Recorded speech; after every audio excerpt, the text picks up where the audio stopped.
versículo de número 1. Queria pedir, ô Bruno, queria pedir para você me ajudar aqui, porque você sabe que sem você eu não sou nada.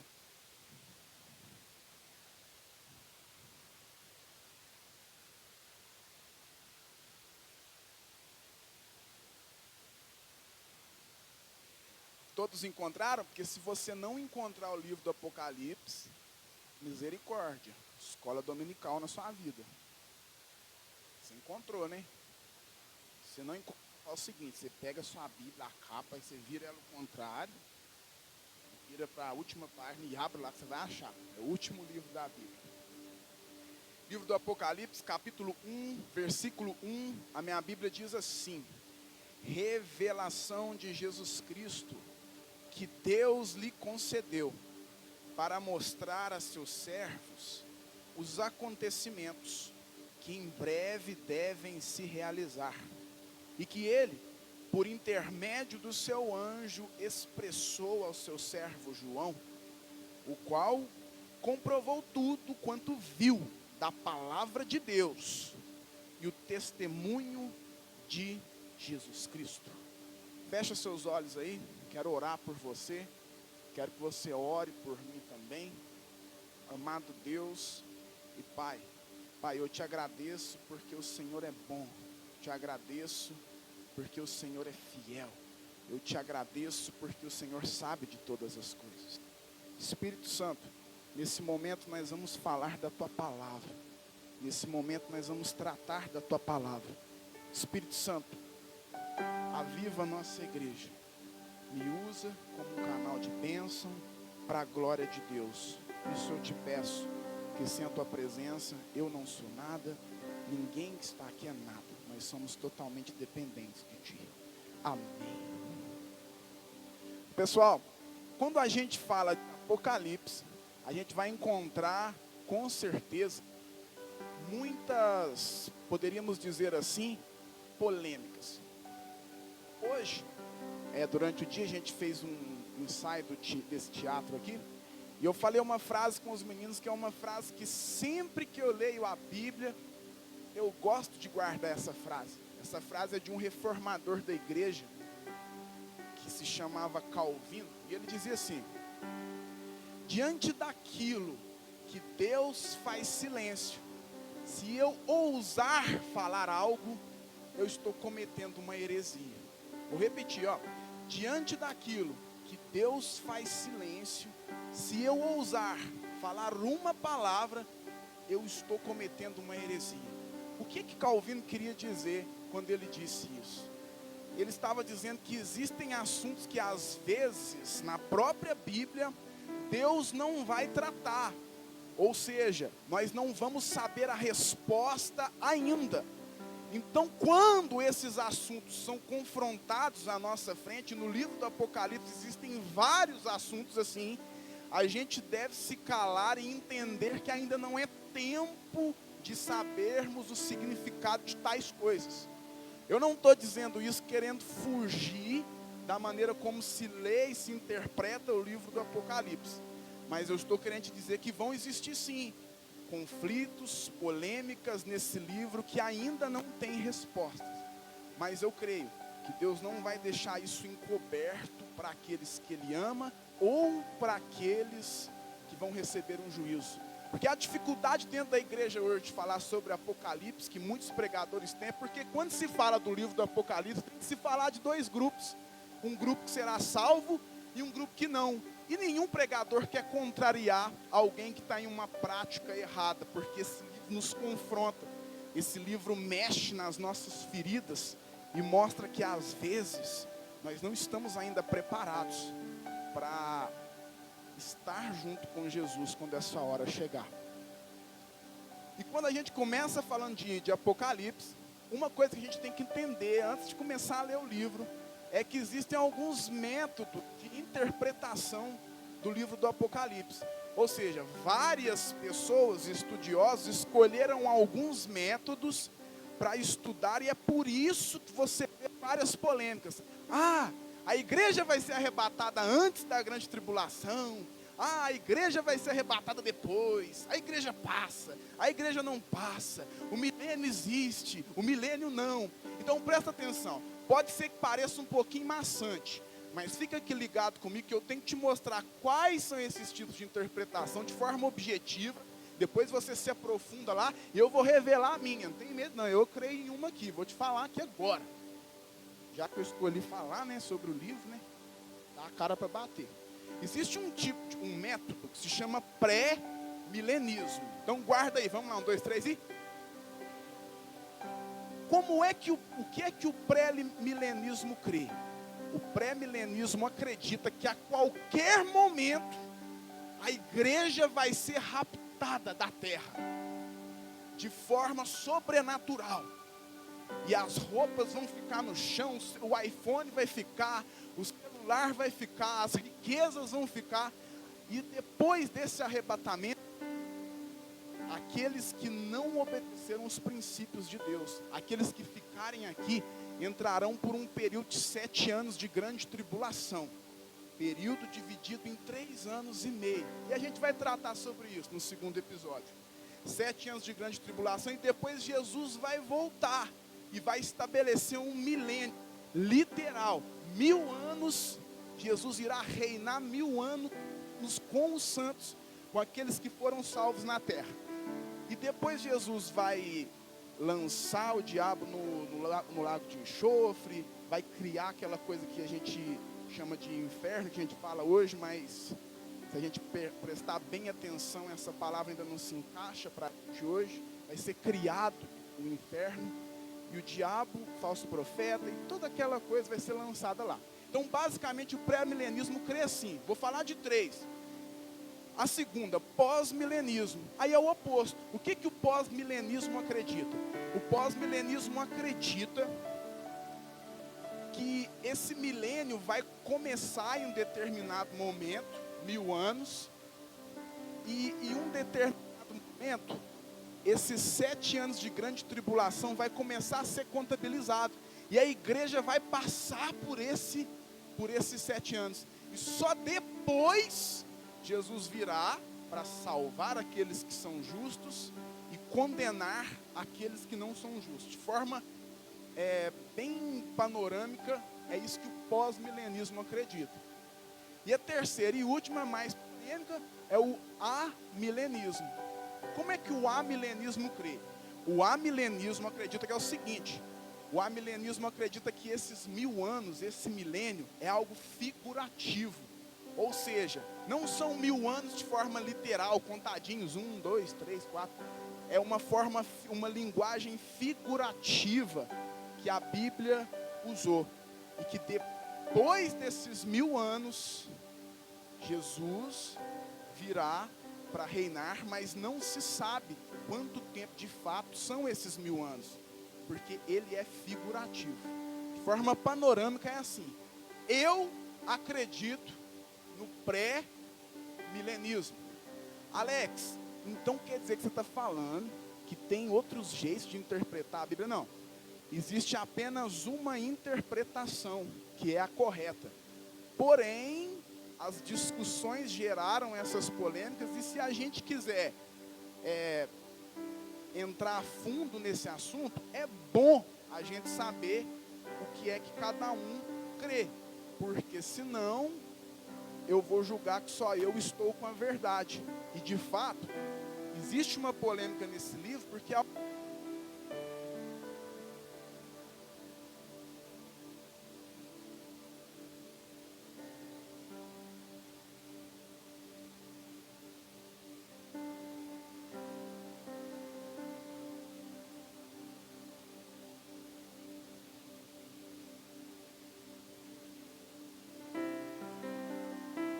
então, como ainda não chegou, como é algo do futuro, ninguém tem algo concreto e certo a dizer. Aí se encaixa muito aquela frase que eu te falei no início. Então vamos lá, vamos entender dentro desse pré-milenismo, por que é que eu creio que a igreja vai ser arrebatada no pré-milenismo, de pré-milenismo. Porque se eu te falar só o que eu creio, não te dar argumento, aí fica complicado, né? Depois você vai ler lá, 1 Tessalonicenses capítulo 1 e 10. Depois você vai ler lá, Apocalipse 3 e 10. Nesses versículos, a Bíblia está nos dizendo que o Senhor vai nos livrar da ira futura. E todas as vezes que Deus foi julgar o homem injusto, Deus retirou o justo. Quando Deus resolveu enviar o dilúvio na terra, o que é que Deus fez antes? Retirou Noé dela. E a Bíblia diz assim, ó: encontrei um justo, e ele se chamava Noé. Quando Deus foi derramar juízo sobre Sodoma e Gomorra, o que é que Deus fez antes? Retirou Ló de lá. A discussão de Abraão com Deus, fica muito clara a atitude de Deus. Abraão vai dizer: Deus, mas se tiver 10 justos, um justo, aí Deus vai dizer: ainda terei misericórdia. Eu creio e acredito que nós somos esses justos, e quando o juízo vier, nós seremos livrados por termos uma vida reta, andando debaixo desses princípios que nos foram apresentados. Vamos entender de forma panorâmica aqui o Novo Testamento, você vai guardar isso para o resto da sua vida. Olha só, como é que a gente entende de forma panorâmica o Novo Testamento? É o seguinte, lá nos Evangelhos, a gente conhece Jesus. A gente conhece Jesus, a gente vê a biografia de Jesus. Depois, quando a gente chega no livro de Atos, a gente sente vontade de falar do Jesus que a gente conhece. Porque o livro de Atos é um livro muito missionário. A gente sente aquele desejo ardente de ganhar almas, de fazer a obra, de ver todas aquelas histórias e tudo aquilo que aqueles homens fizeram em prol do reino de Deus. Só que aí, quando a gente chega lá nas epístolas, a gente entende que a gente tem que obedecer esse Jesus. As epístolas têm o poder de nos doutrinar. Não é assim. Preste atenção. E quando chega lá no livro do Apocalipse, a gente aprende a esperar esse Jesus que eu conheci, esse Jesus que eu senti vontade de falar sobre ele, esse Jesus que eu senti vontade de obedecer sobre ele. Então todos esses livros estão voltados para o livro do Apocalipse. Por quê? Vou repetir, nos evangelhos eu conheço Jesus. No livro de Atos eu tenho vontade de falar sobre o Jesus que eu conheci. Nas epístolas eu passo a obedecer esse Jesus que eu falo sobre ele. E no livro do Apocalipse, depois de cumprir esses princípios, eu espero a volta dele. E aí a gente chega nesse livro do Apocalipse. A gente pode dividir esse livro, eu quero fazer isso, para que a gente entenda em 3 episódios, dividir ele em 3 etapas. Gente, talvez hoje seja a maior mensagem dessa série, por causa desse início.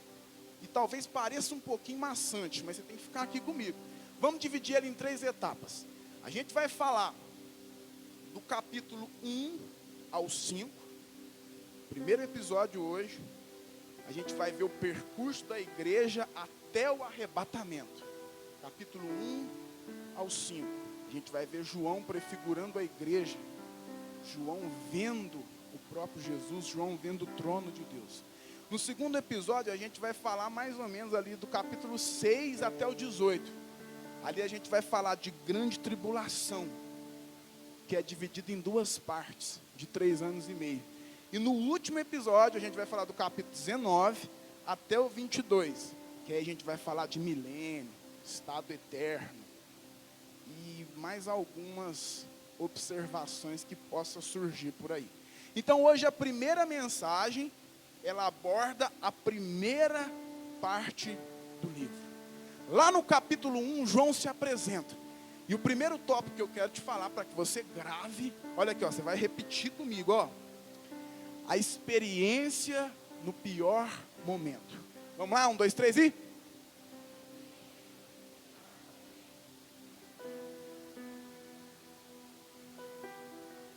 Quando você pegar o livro do Apocalipse e ler o capítulo 1, você vai ver João se apresentar. Versículo 9 ao 11, você vai ver João falando aonde ele está e por que ele está. João vai falar que está na ilha de Patmos, E João vai falar que ele está lá por causa do nome de Jesus Cristo. Por trás disso existe um contexto histórico lindo, impressionante. Naquele tempo, diz a história que o rei, o imperador, era um homem chamado Domiciano. E esse homem era muito maldoso. Esse homem mandou João para a ilha de Patmos. Imagine comigo, João já era um velhinho. João já estava velho, já era idoso. E aí João vai e enfrenta uma prova dessa. Por que esse imperador mandou João para a ilha de Patmos? Porque naquele tempo era obrigatório adorar os imperadores. Era obrigatório dizer que os imperadores eram um Deus. E João pregava o evangelho de quem? Jesus Cristo. João pregando o evangelho de Jesus Cristo, o que ele tinha que falar? Que Jesus era o único Salvador. Então a missão de João contradizia totalmente aquilo que ele deveria fazer, era o contrário. Então, para acabar com a vida de João, esse Domiciano manda João para a ilha de Patmos. E eu imagino que João está no seu pior momento. Por isso que esse tópico se chama a experiência no pior momento. Eu acredito que João está num dos piores momentos da vida dele. Porque você imagina comigo, o cara já está idoso, está no fim da vida dele.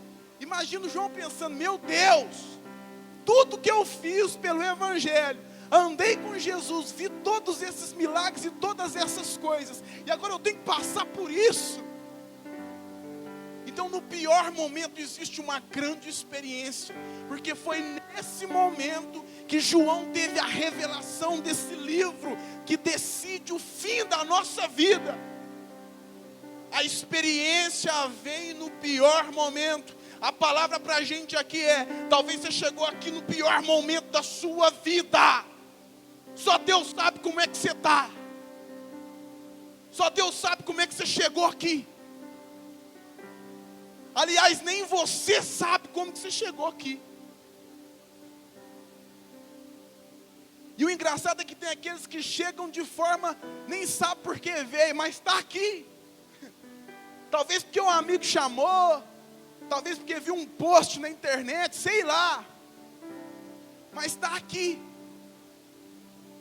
Talvez sua vida sentimental está destruída. Talvez você está afundado na sua vida espiritual. Talvez você está perdido no evangelho. Ei, nos piores momentos da nossa vida, se dermos liberdade, nós teremos as maiores experiências da nossa vida.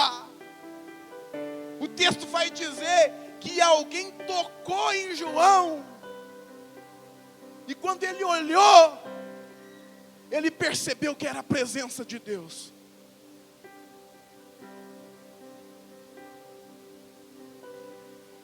E a visão que João vai ter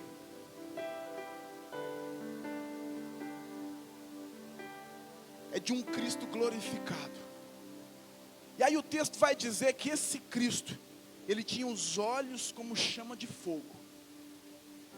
Vai dizer lá no versículo 14 ainda, que os cabelos dele eram brancos, como a lã. Que os seus pés eram semelhantes a um latão reluzente. E a sua voz, ela era como voz de muitas águas. Olha só, isso aqui não está aqui simplesmente para a gente imaginar. Quem nunca fez isso, né? Quando eu li isso aqui, eu comecei a tentar imaginar, né? Um cabelo branco, uma voz, um pé de latão. Tentei imaginar, falei, gente, como que é esse Jesus? Mas na verdade, tudo isso aqui é uma experiência para a gente. Sabe por que os cabelos de Jesus eram brancos como a lã? Porque isso representava a eternidade de Jesus. Nesse mesmo capítulo, a Bíblia vai dizer que ele era o primeiro e o último. Ele é o alfa e o ômega. Ele é aquele que é, ele é aquele que era, ele é aquele que há de vir. É a eternidade de Jesus.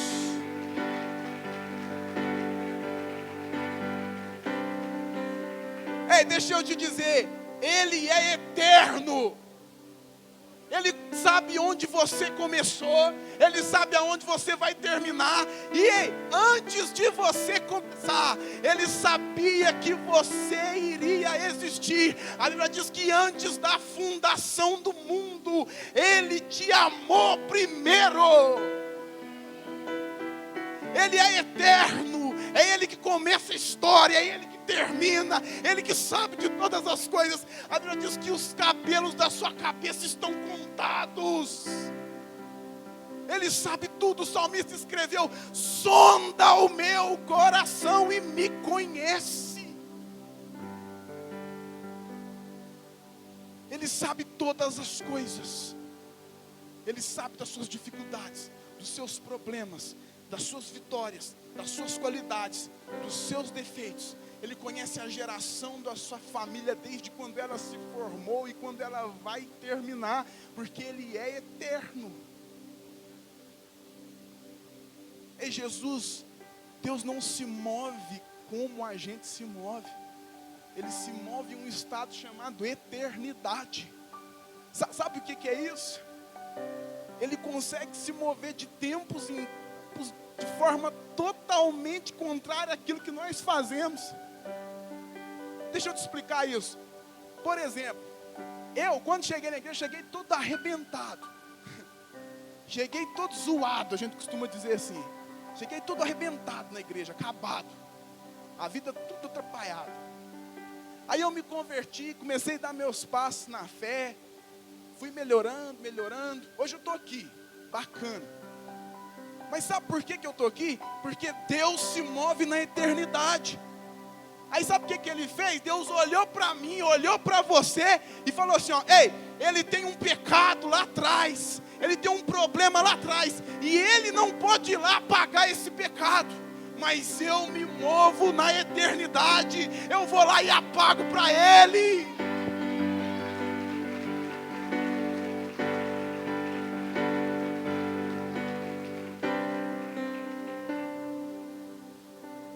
Os olhos dele são como chamas de fogo, porque ele vê todas as coisas, ele vê tudo. Os olhos de Deus se movem por todos os lugares, e você não precisa se preocupar com a faculdade que você sonha, porque talvez os seus olhos não conseguem enxergar, mas ele já viu, ele viu que você vai estar lá. Você não precisa se preocupar com o trabalho que você sonha. Você não está vendo. A sua visão é limitada, mas a dele não. A Bíblia diz que a tua visão vai além daquilo que nós vemos. É muito maior, não tem dimensão. Sabe o que João está vendo aqui? João está tendo a visão de um Deus soberano em todas as coisas, em todas as áreas. O livro do Apocalipse não é livro para quem gosta de racionalidade, não é livro para quem gosta de pensar que tudo é racional e que tudo se explica de forma concreta e exata. É livro para quem crê no sobrenatural de Deus. Os pés deles são como de latão reluzente. Ó, quase que não saiu. Reluzente. Os pés deles são como de latão reluzente. Sabe por quê? Porque em todas as áreas da vida de Jesus, daquilo que envolve Deus, quando Ele dá um passo, quando Ele dá o primeiro passo, Ele chega até o último passo. Sabe o que eu estou querendo te dizer com isso? Tem aquele versículo que diz assim, ó: aquele que começou a boa obra é fiel para cumprir. Tem um outro versículo que diz assim, ó: que Deus não é homem para mentir. Sabe o que é isso? São características de alguém que tem os pés como o de Jesus. Ele dá o primeiro passo em todas as coisas e consegue terminar elas. A sua história, Ele começou, Ele vai terminar. Ele é assim. Tudo que Ele começa, Ele termina. Ele não deixa nada para metade. Ele não é como nós. Fala, vou começar a estudar, desanima. Vou começar a trabalhar, desanima. Vou começar a pregar, desanima. Vou aprender a tocar um instrumento, desanima. Não, Jesus não. Tudo que Ele começa, Ele acaba. Jesus não fica no meio meio termo. Ele é completo. Ele começa e termina. E a sua voz, ela é como voz de muitas águas. Isso é muito simples entender. Quando a gente vê os evangelhos, não sei se você já imaginou isso, mas eu sempre fico imaginando isso. Eu e a Pamela, às vezes a gente conversava, porque é engraçado. Jesus chega lá para os caras, olha para o cara e fala assim: larga tudo aí e me segue. E aí Jesus sai andando, tanto que Jesus era engraçado, aí vira. E os caras iam atrás de Jesus, que loucura. E você já parou para ouvir o som do mar? Ou o som de um lugar onde tem muitas águas, uma lagoa, não sei. Você nunca foi no mar, você pode pôr lá no YouTube, barulho de mar. Ouve lá depois. Mas cara, é um som fascinante. É um som penetrante. Eu acho que eu conseguiria ficar em uma praia sentado diante dela, vendo as ondas se mover, vendo as águas indo para lá e para cá por horas e horas. É algo que nos prende. A voz de muitas águas é uma voz que tem a capacidade de nos prender. Sabe por quê? Porque quando você para ouvir uma voz como a de Deus, como a de Jesus, você nunca mais esquece. Ei, Mateus nunca esqueceu de quando Jesus chegou naquela coleteria que fala que Mateus trabalhava, Levi, e falou para ele: me segue. Natanael nunca esqueceu de quando Jesus chegou para ele e disse: eu te conheço, eu sei o que você fez lá debaixo daquela árvore, daquela figueira. Natanael nunca esqueceu dessa voz. Você nunca esqueceu daquela experiência profunda, quando Deus falou com você determinada coisa, determinado momento, talvez até te puxou sua orelha. Você nunca esqueceu. A voz dele é como muitas águas. Fascina, penetra, vai até o fundo do nosso coração, de forma inacreditável. E todos esses pontos, o que eu tive mais dificuldade de falar algo sobre foi dessa voz, porque ela é um pouco inexplicável, ela é um pouco diferente. É quando você vê alguém fazendo uma atitude de amor por todos os lugares na rua, você não sabe como aquilo aconteceu, você está ouvindo a voz de Deus. Ele não precisa falar para estar falando. Pegou? Ele não precisa falar para estar falando. Ele é inacreditável. Ele é sobrenatural. A grande dificuldade que temos de falar também sobre Apocalipse nos dias de hoje, sabe por quê? Porque quando você vai pregar sobre Apocalipse, eu comecei a me perder um pouquinho quando eu comecei a montar essa mensagem, hoje de manhã. Falei, cara, é muito difícil falar de Apocalipse. Sabe por quê? Não é por causa de todos esses detalhes do livro, não. Que eu concordo com o Kaique, não é esse bicho de 7 cabeças, não. Mas porque a gente não tem como a gente falar, pregar do Apocalipse com um evangelho humanista. Sabe o que é um evangelho humanista? Deus veio aqui para mudar a sua vida hoje. Deus veio aqui para transformar a sua vida. Alex, então Deus não muda? Não, Deus muda sim a nossa vida. Só que às vezes as nossas pregações estão tão concentradas em nós mesmos e não falamos mais da soberania de Deus. Não falamos mais que Ele criou os céus e a terra. Não falamos mais que Ele soprou dentro de nós esse fôlego de vida. Porque existem coisas mais interessantes que queremos dele para a nossa vida.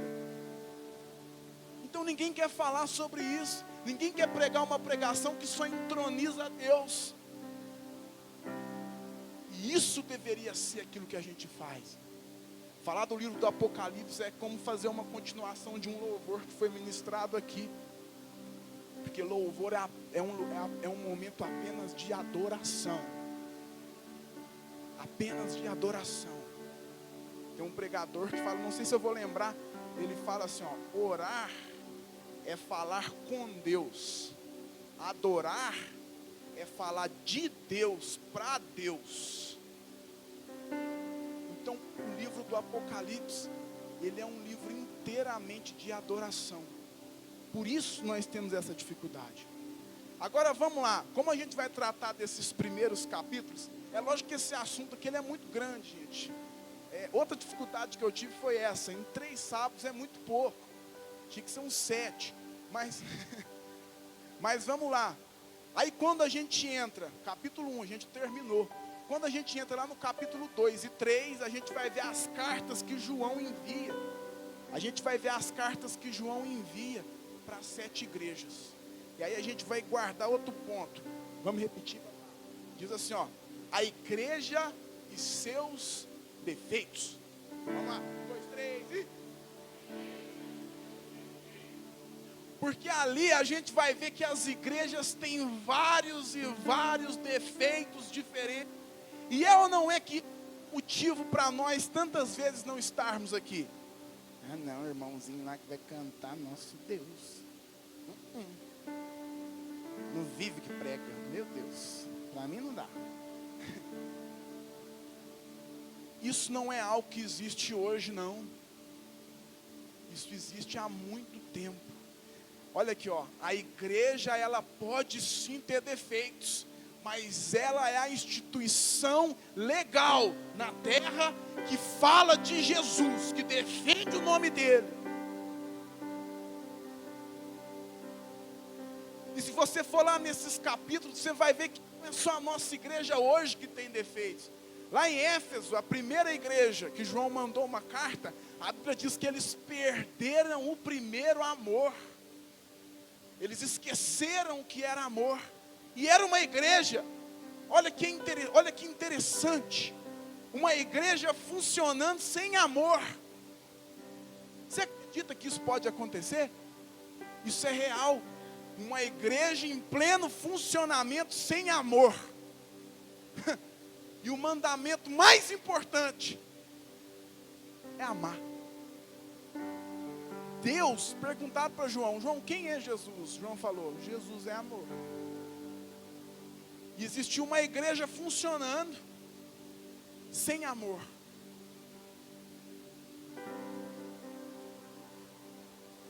Quando a gente vai lá na igreja de Tiatira, tinha prostituição dentro da igreja. Quando a gente chega na igreja de Sardes, é uma igreja que vivia de aparência. Será que tem gente assim na igreja? Que vive de aparência? Tem. Tem. E deixa eu te dizer, viver de aparência se torna um preço alto demais quando a conta chega. Viver de aparência tem um preço alto demais quando a conta chega. Então cuidado. Lá em Laodiceia, Jesus foi expulso da igreja. Dá para acreditar? Que uma igreja funcionando e eles expulsaram Jesus de lá. Tiraram Jesus de lá de dentro e a igreja começou funcionando. Alex, mas como assim tiraram Jesus de lá? Olha um versículo que tem lá. Eis que estou à porta e bato. Se abrires, entrarei, cearei contigo.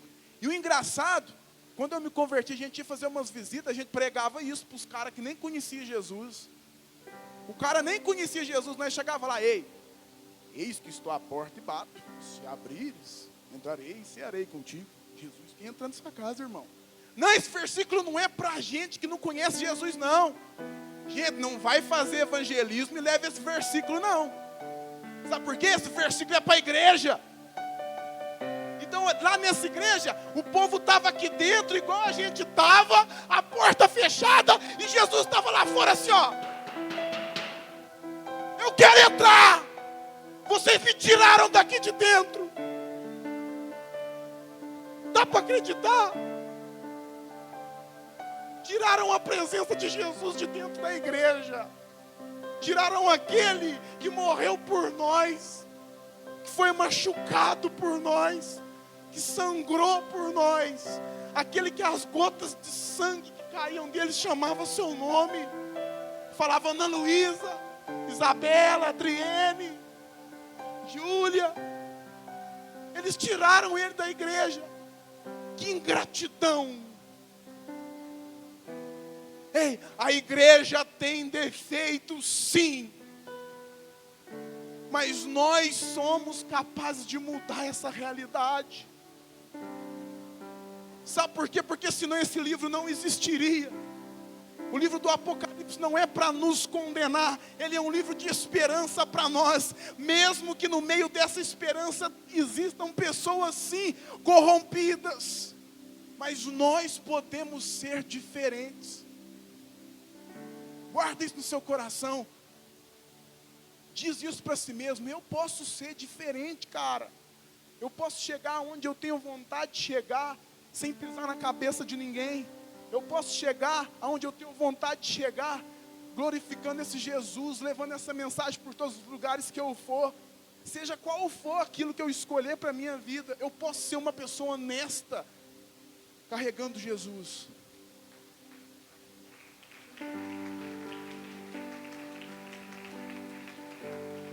Ei, e tem gente que diz que não é necessário ter igreja. Você escutou isso? Não, a igreja sou eu. Então eu estou orando aqui em casa, a igreja é eu. Nós que é a igreja. Bacana, concordo. Deixa eu te dar uma base para isso. Olha só. Lá em Lucas, capítulo 24, 31, a Bíblia vai dizer que haviam 2 discípulos. Estou terminando, gente, a última. Mas pega essa aqui, guarda, ó. Havia 2 discípulos a caminho de Emaús, certo? Aí esses 2 discípulos estão caminhando. Jesus já havia morrido, e aí Jesus aparece para eles, ressuscitado. Aí estão os 2, aí a Bíblia diz que Jesus anda com eles, conversa com eles, fala sobre a palavra de Deus com eles. Eu costumo brincar, eu falo que Jesus deu um seminário ali para eles, porque Jesus começou lá em Moisés, foi falando, e eles lá, o cara falou que ia ressuscitar aí, depois de 3 dias, nada. Aí lá, Jesus vai, e Jesus lá, e eles conversam com Jesus, aí chega no fim do caminho, aí eles pensam, a Bíblia diz assim, ó, que os olhos deles estavam como encobertos, e eles não conheceram Jesus. Aí eles chamam Jesus, sabe para onde? Para a mesa, chama Jesus para a comunhão. Olha a igreja aí, ó, comunhão. Aí chama Jesus para a comunhão, e aí a Bíblia diz assim, ó, a partir do pão, lá no culto, o culto está rolando, esses 2 não enxergaram Jesus fora da comunhão. Ao partir do pão, lá no versículo 31, a Bíblia diz, os olhos deles como escamas caindo se abriram, e eles reconheceram que ele era Jesus. Olha o poder da igreja. Na comunhão, Jesus se revela assim de forma diferente. Existe o íntimo, existe o secreto. Você é igreja, por onde você for. Mas nada substitui também a presença que uma comunhão, que um povo unido, glorificando o mesmo nome, tem capacidade de gerar esse impacto no reino celestial. A Bíblia diz assim, onde 1 ou 2 estiverem reunidos, eu estarei ali. Jesus está dizendo, junta com gente, fala de mim que eu vou estar ali no meio. Nós precisamos sim da igreja. A igreja ensina princípios que em lugar nenhum, ninguém consegue ensinar. Você acha que tem cara que sai do tráfico e não volta para o tráfico mais, que não mata mais, só porque ele vai pegar alguns anos de cadeia? Lógico que não. Não é só por isso não. Às vezes esse cara chega em um lugar, é recuperado pelo evangelho, e aí quando ele vai cometer o crime de novo, ele lembra assim, ó, lá na igreja me ensinaram que a minha alma pode ser condenada se eu fizer isso. Não vou fazer mais. Olha a igreja aí ajudando. Olha a capacidade da igreja influenciar dentro da sociedade. Uma menina nasce dentro da igreja e desde pequena ela pensa assim, ó, vou me guardar. Não vou perder minha virgindade com qualquer um. Vou perder minha virgindade só depois que eu casar. E aí ela pensa assim, ó, Me ensinaram na igreja. Olha a igreja aí ajudando. Ela é importante sim para nós. Não pense que sem ela você vai muito longe, mesmo ela com seus defeitos. Ela contribui sim para a sua vida espiritual. E aí quando a gente sai desses capítulos, a gente vai para o 4, último. Vamos lá. Aí a gente vai dizer um tópico aqui, ó. Não ao caos e sim à esperança. Vamos lá, 1, 2, 3 e...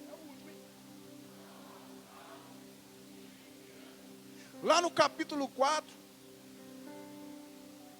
Jesus vai falar uma voz. Uma voz vai sair, essa voz é de Jesus, para João.